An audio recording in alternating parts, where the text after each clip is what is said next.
The Commission further notes that there have been enormous interests by politicians and citizens in the delimitation of boundaries, with the legitimate expectation that the number of constituencies will be increased. Since we assumed office, we have received petitions and presentations to the Commission where we have our politicians and citizens requesting if their constituencies and wards could be split to take into account, of course, concerns such as the increase in populations and, of course, other means, including the geographical factors and means of communication.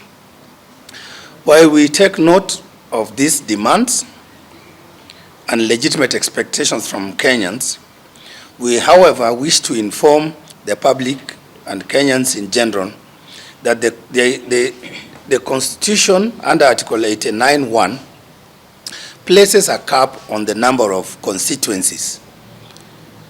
Currently, Kenya has 290 constituencies, and that number, the Commission, even if we were to conclude this boundary review ahead of the 2027 general election, and I say if, we cannot increase these constituencies beyond the 290. Neither can we reduce them to below 290, because it's the Constitution that capped them, that placed them at 290, nothing more, nothing less. So we would like to inform Kenyans that any boundary review process will look at is reviewing the names of those constituencies and the boundaries. We can change the boundaries to ensure constituency with a large number can accommodate, with a smaller number can accommodate some populations from that constituency which carries more populations. But we cannot change the number of constituencies. For wards, yes, there is a contradiction currently. We have the Constitution which gives the Commission the mandate to determine the number of wards, to determine their names, and of course their boundaries. And it has not placed any cap. But the County Government Act has capped wards at 1,450. So again, there is the conflict between the County Governments Act and the Constitution of Kenya. So that's an issue that we have flagged, and we hope that Parliament will address that issue by amending the relevant law so that then it removes that contradiction in the law. So, ladies and gentlemen, we are aware, of course, Kenyans have been waiting for this decision. It's a weighty one. And we in this new commission have endeavored to apply our minds. We have endeavored to look at all the factors, including what caused the delays, including the timelines we have to deal with, including the litigation that is impacting our work.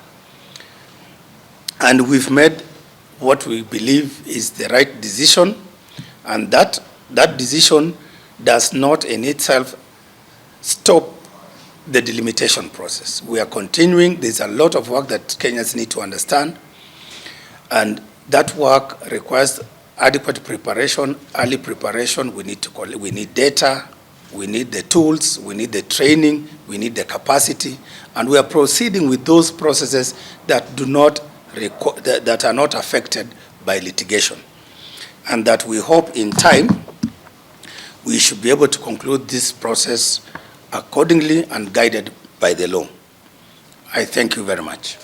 Elections and indeed boundary delimitations are complex processes involving multiple stakeholders and involving multiple stages.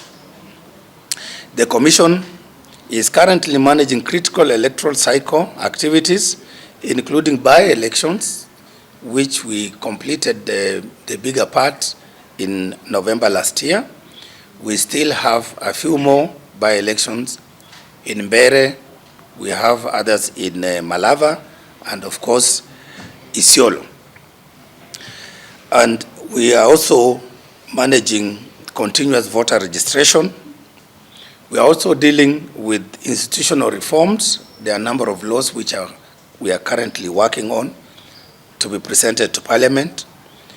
We are also dealing with the challenges around voter education and stakeholder engagement as we prepare for the 2027 general elections. So therefore, what we are telling the nation is that undertaking full delimitation alongside these other competing and equally critical obligations would create significant operational bottlenecks and may, and I insist, may compromise the overall electoral preparedness for the 2027 general election.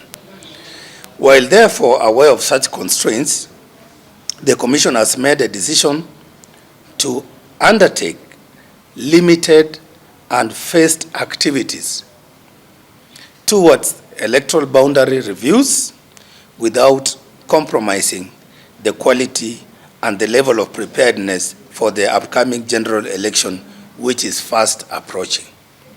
So the operative word is we have made a decision to undertake phased activities and limited activities towards the boundary delimitation without compromising our levels of preparedness for the 2027 general election.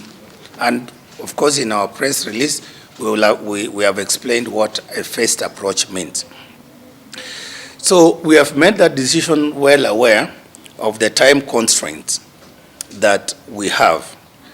And as guided by the Boundary Review Operational Plan, a full delimitation generally requires about 2 years.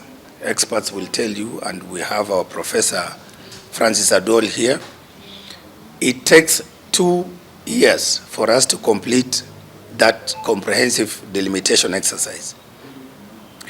And of course, we are aware of the limitations placed by the Constitution as well, under Article 89(4), that requires that a boundary review that is intended to be applied in the general election, for example, the 2027 general election, must be completed at least 12 months before that election.